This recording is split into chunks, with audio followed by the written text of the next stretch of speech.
მუხიანის აგარაკებზე ხვანჭკარის ქუჩის რეაბილიტაცია გრძელდება პროექტის ფარგლებში სანიაღრო და წყალარინების ქსელები უკვე მოეწყო. ამ ეტაპზე 4000 კვადრატულ მეტრამდე ფართობზე ასფალტის საფარის დაგება მიმდინარეობს. პროექტისთვის ადგილობრივი ბიუჯეტიდან მილიონ ლარამდე არის გამოყოფილი.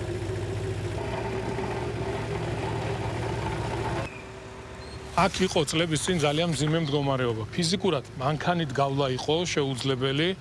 საზოგადოებრივ ტრანსპორტზე ხო საუბარი ზედმეტია. იმდენად რთული მდგომარეობა იყო.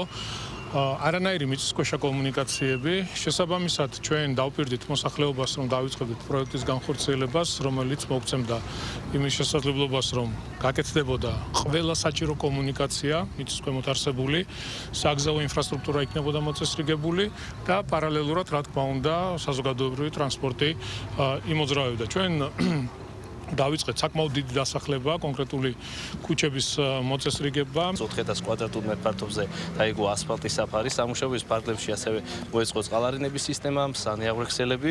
გარდა ამისა, გლანის რაიონის გამგეობამ წელს დაასრულა კიდევ 6 ქუჩა. გარდა ამისა, შოვის ქუჩაზე მიმდინარეობს სამუშაოები და სექტემბრის ბოლოს იქნება სამუშაოები დასრულებული.